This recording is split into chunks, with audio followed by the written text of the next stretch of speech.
Welcome to Dreammakers, a gathering of changemakers, visionaries, and interesting people who happen to enjoy drinking wine together.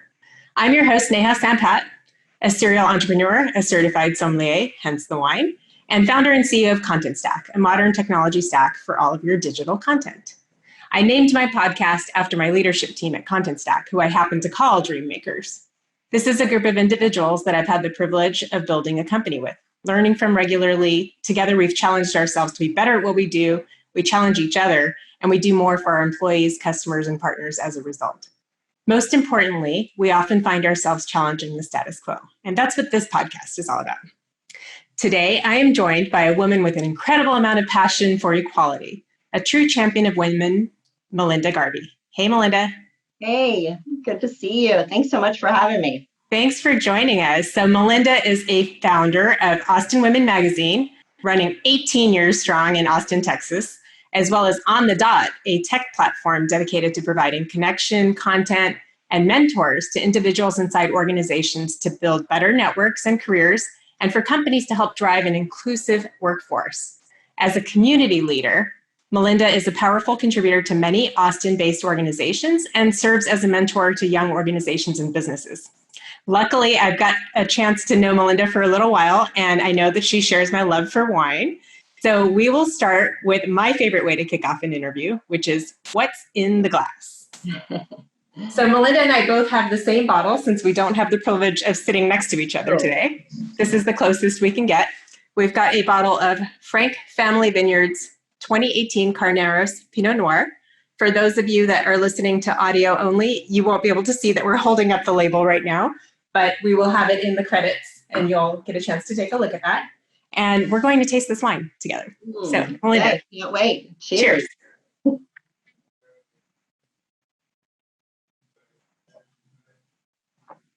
This is actually one of my favorite parts of being a sommelier running a business is being able to incorporate wine into these types of conversations and use it as an excuse to enjoy beautiful wine. Any excuse. Any excuse. I'm there with you. And I usually get to meet really interesting people as a result because interesting people love good wine. There you go. So Frank Family Vineyards is in Napa. I think, Melinda, you've actually visited, have you not? I have. I've been there. It's one of my favorite wineries. I love it. I love the Frank Family Chardonnay is one of my favorite because I love the big, kind of the big oaky Chardonnays, lots of malolactic fermentation. How's that? Very good. Are you impressed? I'm very impressed. I was practicing that ahead of time for you. So what Melinda's referring to, let me just kind of explain what that means. So malolactic fermentation is the process of transferring that acid that flavor in the wine that's acidic into something that's a little bit more lactic. So malolactic is that secondary fermentation of changing that acidic to butter. Yeah. That's right. All right, keep going. The butter, the more butter, the better. I love the oak and butter combination anyway. But I was just going to say too that this Pinot Noir is from Carneros, which is one of my favorite areas. It's the area that connects Napa and Sonoma. But it's so pretty, and the wineries there are just I don't know, just really fun to go visit down there and always produce like some of my favorite Chardonnays. Certainly, Carneros is known for Pinot Noir and they're nice, big, they're not those thin Pinots, I don't know the formal tech term for that, but I love the kind of bigger mouthfeel. So exactly. So we call it body. And when you think about the ABCs of wine, it's acidity, which you covered with the malolactic fermentation and that shift to butter. And then the B is body, which is really about the structure of the wine and the mouthfeel. And then the C is complexity, which is really all about the taste and how you evaluate the wine. So that's the ABCs of wine, which we've covered in the first 45 seconds of this conversation. Ooh, I love it. Look how much we're learning. And this is delicious. I might have tasted it when I was at the vineyard. I can't remember because it was a few years ago, but I have not purchased this. I often purchase the Frank Family Cab and the Frank Family Chardonnay, but this is now going on my list. This is beautiful. It's a beautiful Pinot. It absolutely is. And the thing about Carneros, you mentioned how beautiful it is. There's a lot of fog and wind, and it's close to the Pacific Ocean, so you get that sort of coastal air. which makes it a really great area to grow vines that have maybe delicate grapes like a Pinot Noir. But it also means that you get less yield. So you will find that some of these wines might be a little bit more expensive. This bottle runs about $35, and it's fairly accessible. We can find it at the local Total Wine or Bevmo or online at whitewine.com. So enjoy, and we'll continue to visit the wine as we go. Yes, But what I'm getting right now is a little bit of really red ripe fruit, some cherry, some pomegranate. I actually when I first opened the bottle and I stuck my nose in, I got raw almonds, and I thought that was kind of unique. Do you find anything else that stands out? I don't know why, but I feel like it's like a little vanilla or something. I don't. Mm-hmm. I don't And know that's if like that a little bit of the oakiness that comes across in the wine from that area. yeah, but it's Okay, very smooth. I mean, it very really, smooth. very smooth, and I like it. It's definitely a wine that would stand up to food. Sometimes a Pinot Noir can be, pretty light depending on the area where you get it, and very, very, very light bodied. But this really has, kind of just a bigger kick to it. It's got a punch for sure. Yeah. Yeah. Awesome. And it should open up a little bit more, and we might be able to detect different flavors or different aromas as we go. So we'll come back to the wine, or revisit it, as we say in wine language. But I want to jump in to learn a little bit more about Melinda and her journey.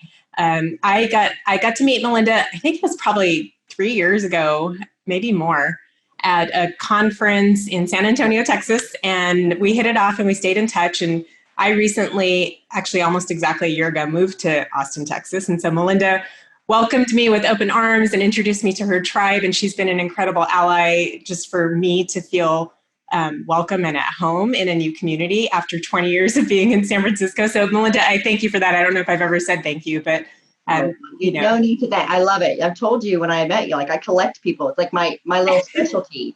It's a superpower for sure.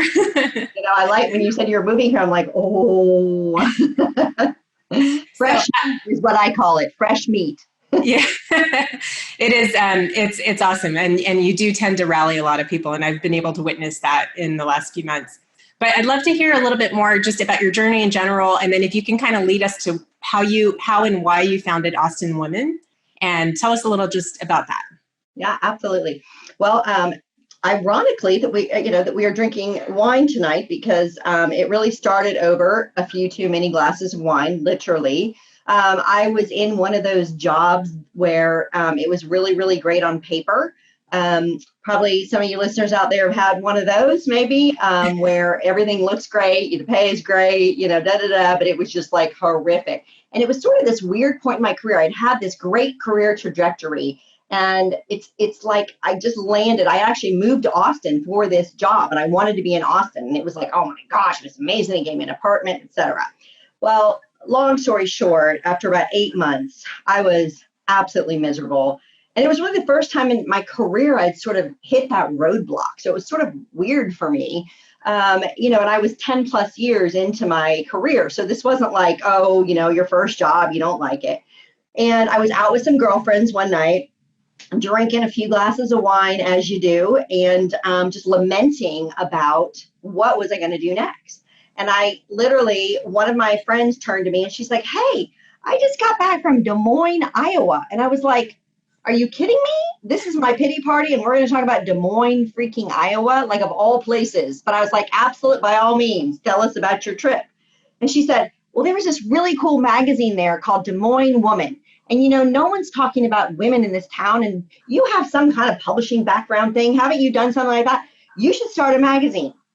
And I can tell you, I can remember like it was yesterday. The hair stood up on the back of my neck. I was just like, what? Like I had never thought about starting my own business. Ever, never. I liked the whole corporate 401k, I didn't have entrepreneurship was not a hip, sexy word that it is now and super cool. I was like, yeah, no. But I have to tell you, and it was really a God moment for me because I knew in that moment, that's what I was supposed to do. And I was like, oh, like, what do you mean this is what I'm supposed to do? Sometimes you just know, you feel it. Like literally, you said you had goosebumps. Yeah, I did. I felt it. Yeah. And the thing is, it's not like, I had been this big feminist. I always have been supportive of women. I'd always brought women together. I'd always been, and some of you will not know this reference, but Julie McCoy, the cruise director from the Love Boat of the 70s. Yes, that's.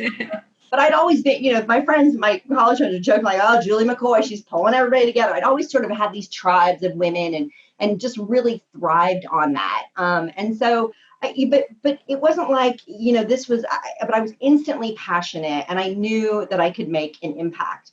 And so I literally got up the next morning. Admittedly, I took a couple of Advil. Yeah. We've all been there. Right, yeah, exactly. And I started writing a business plan. And 7 months later, in September of 2002, I launched the first issue of Austin Woman. And it was just really amazing. A friend of mine who lived here in Austin actually jumped on board and helped me co-found it. Was really like, she was just like my rah-rah cheerleader, like, I'll do this with you, and helped. And we both put some money in and off we went. And it's really been an incredible journey. And it's hard to believe that it's been 18 years. 18 years. That's amazing. And a publication for 18 years, that is a lifetime to see a publication continue to flourish for that long, especially something that new. Yes, look, I tell everybody, I was like, this ain't no get rich quick scheme, number one, and it's always a roller coaster. And I think that, for a while I was like, okay, when are you going to be able to get off this roller coaster? And what I've realized over the years, and I tell people, especially people who are, oh, I think I want to be an entrepreneur, I want to start a business. I was like, okay, well, let's talk about, like, what do you think this looks like? And I think a lot of people expect that, ups and downs, the craziness in the beginning. But what I have realized, and even over 18 years, I mean, look at COVID. I mean, who would have thought? I mean, you are on the roller coaster all the time. Yeah. And what I say to people is, it's kind of like this term. I was an English literature major, and there's a term in literary term that's called willing suspension of disbelief. And if you watch a James Bond movie and you don't willingly suspend your disbelief, you're going to go, that couldn't happen. No way they have a car that does that. You wouldn't enjoy a bit of it, right? So I sort of look at it like that. You have to set your expectations. So I know that being an entrepreneur means I will always be on the roller coaster. There will never be a time I can get off the roller coaster, period, end of report. There is no exit. But what I can strive for is the kiddie coaster. So sometimes there are times when a little fun one that just makes your stomach go, blip, blip, blip, blip, and it's kind of fun, and you giggle and you laugh. You're not going all the way down. So what I strive for, and I tell everybody, it's just like strive to be on the kiddie coaster some of the time, and then you're winning. If you're on the kiddie coaster sometimes, you're winning. It also gets easier, right? Because like you said, you start to expect it to be that is the normal, that it's going to get crazy sometimes, and when it hits you, it doesn't hit you as hard anymore. It feels like a smaller bump in the road. Yeah. Yes. And, it's interesting because, you're a serial entrepreneur. And, I told you when I started, like, I never thought I'd be an entrepreneur. And so, fast forward to a few years ago, because yes, now I'm a serial entrepreneur, and you think, why the heck would you do this again? But, I really, when I decided to launch On the Dot, it was really about kind of expanding what we've been doing in Austin globally. And it's the message. I started doing all the research and really looking into what was happening and what was holding women back, and looking at all those stats and just trying to understand, what was happening. And I thought, well, this is crazy, because the number one issue that was holding women back, I mean, we know all of them: lack of access to capital, lack of access to continuing education and networks, and all of those things. But number one, lack of access to relatable role models. If you can't see it, you can't be it. And I was like, that's just stupid. I meet women all over the world all the time that are absolutely amazing. There are not a lack of role models. The problem is the lack of access, right? And I think and that's really what I set about changing. And then how it sort of, when you talk about pivoting and morphing, and when you try to back into solving a problem, really what I have now on the dot is a software company. And it's a software platform that is really at its core built to go into companies all the way up to enterprise and, become a place where certainly women, but also other diverse individuals, other remote workers, people who feel disconnected and they're not advancing because they can't find their people, to really be able to find those people, to find mentors, and for companies to build these inclusive cultures. And so that's really how I'm solving the same problem really that I'm solving with Austin Woman here in Austin, but just in a different way. Yeah, it's interesting. So one of your quotes that's used in a lot of your biographies is the quote, "I want to brainwash women." And if you think about that, like, you might laugh, but that's what you're trying to do. It's not even about brainwashing. It's about convincing women that there are role models out there and that there are people like them that have accomplished more than and just kind of showing them the way, right? Giving them a path towards getting to the next level. So tell us a little bit more about how On the Dot works. So on the dot, we sort of have a couple different iterations of it, but at its core, it's a B2B platform. So it would go into a big company, with whatever, anywhere from probably 500 to all the way up to 100,000, employees, and really come in and be an internal network, an internal place to connect. So when you set up a profile, you actually not only talk about what you do for a living, all those things are important, and your skill sets, but you also talk about what are your personal interests. Because what we know is that the people that you actually end up doing business with at work, right, end up building networks, it's because you both have 5-year-olds and you somehow ran into each other at the kindergarten or at the whatever. I mean, that's why people connect on a personal level. Yeah. And I think that companies often miss that. They say, oh, let's match people with mentors because of this. And they match them for the wrong reason. So we're really trying to give people a way to connect on multiple different levels. So you fill out your profile, you can actually search for mentorship on the platform, where you can find people to help mentor you on certain skill sets that you need to advance. And you can really find people you should meet. So it kind of has like a professional match.com where it matches you with people that are like you. Again, that same see it to be it.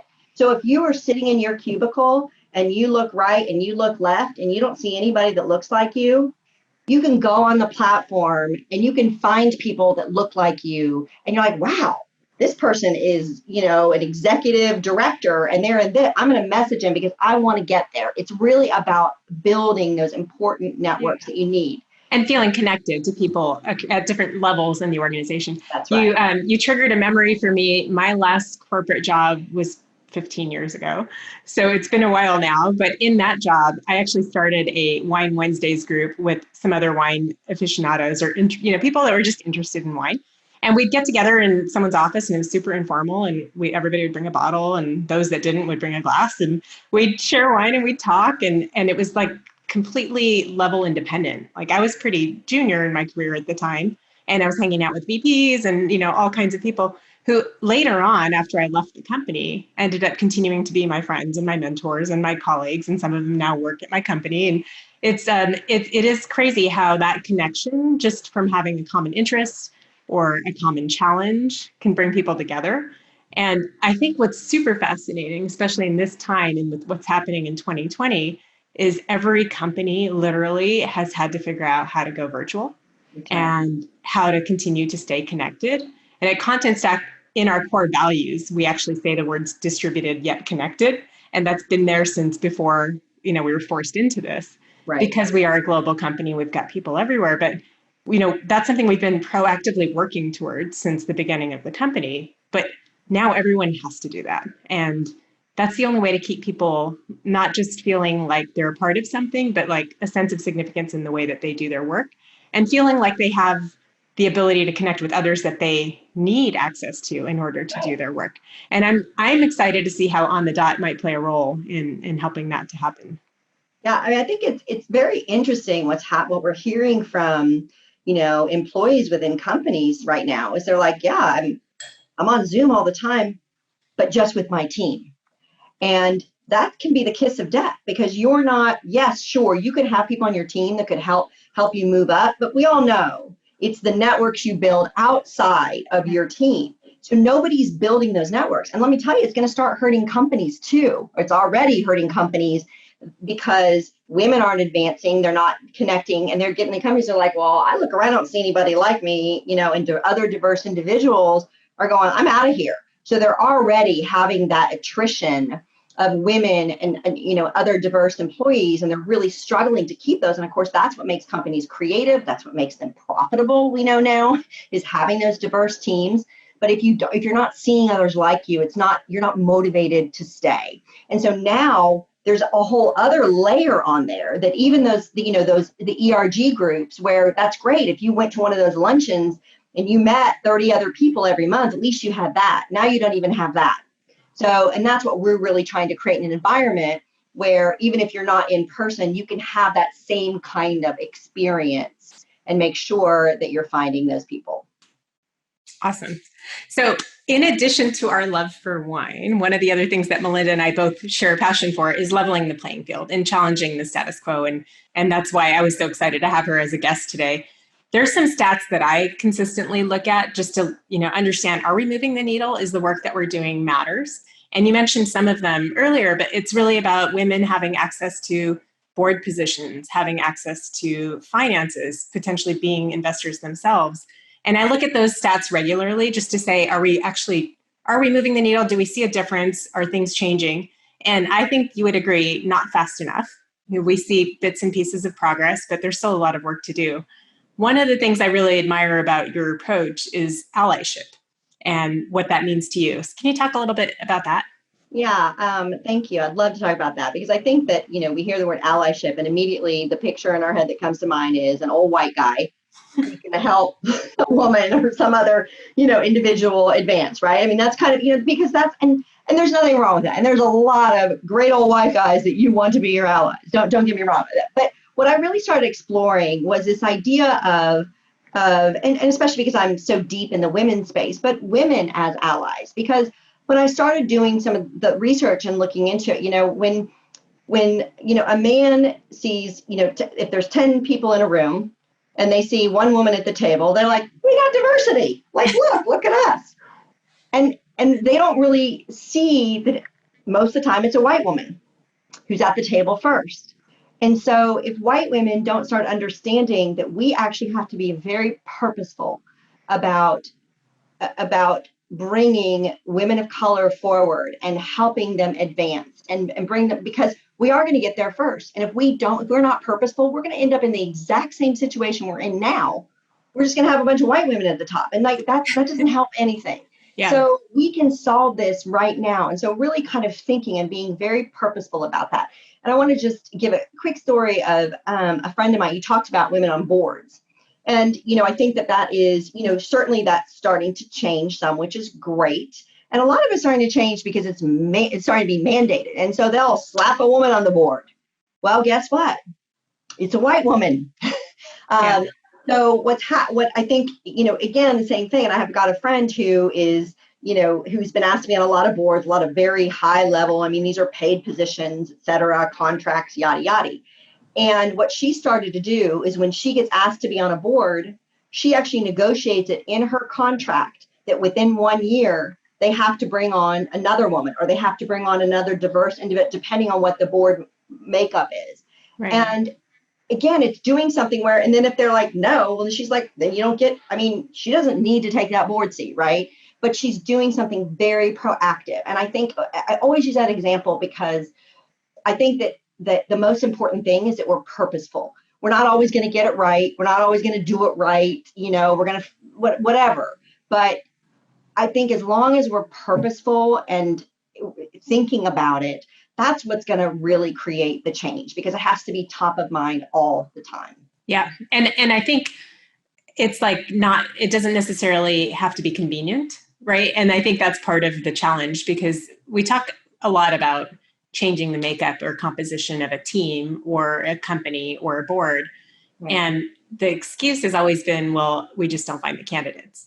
That's right. And it may be partially true. It may be harder to find those people, But being purposeful means intentionally digging into it further, figuring out why those candidates don't look for you, and how do you make yourself available to those candidates, right? Yeah. And I think you're starting to open up and unpeel the covers there, which is great advice for other people in the same position. Right. Okay, so I'm going to wrap up with a couple questions, and I want us to taste the wine again and wrap up with the wine. Okay. But you've got a full plate. You've got a lot going on. You've got the magazine you're continuing to support. You've got a new startup that has already pivoted at least once.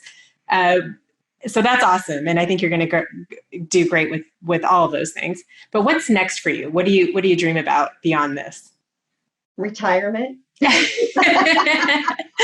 It's really funny, and I want to because people have asked me that question. I'm like, I really, and I know this is crazy, but this is also about me being purposeful. Is that I am very purposeful that someday I do want to retire. Now maybe I won't ever, but I want to know that I can. So I always keep that, what do I want my life to be? And I think that's so important for entrepreneurs, is because we go, and the years just go flicking by. I mean, how the hell did 18 years go by that I've had this magazine, and what is that? So I have really been very forward focused, and really looking kind of at that 5, 7, and 10 year mark, and where do I want to be? And what do I fantasize about? And you know what, when I get there, if I change my mind, great.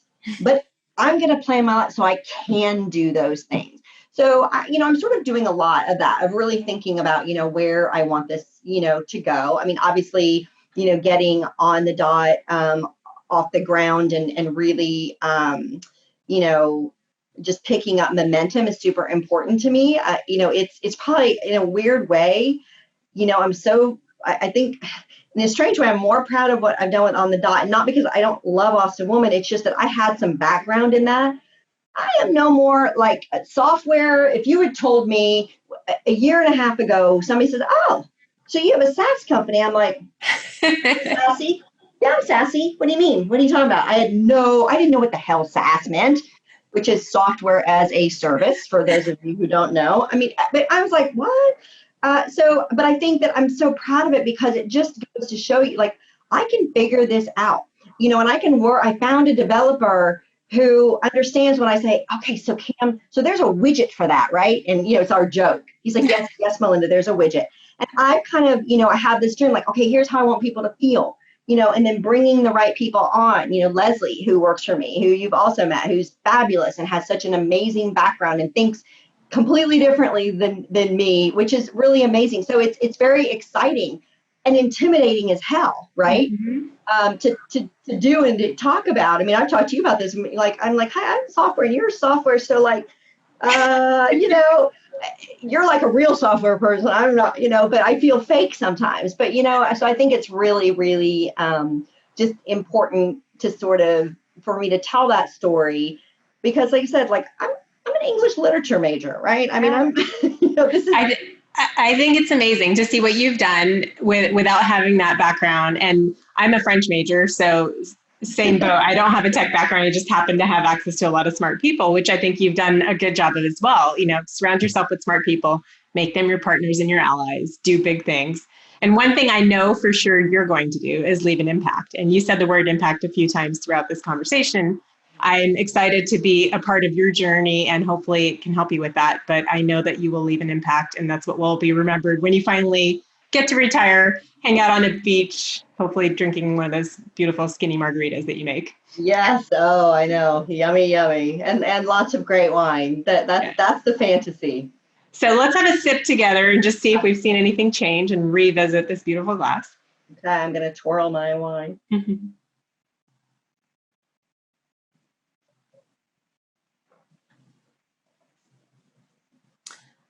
It's opened up nicely. I'm getting some riper fruits, almost like a strawberry jam, which is not that atypical for a Pinot from Carneros.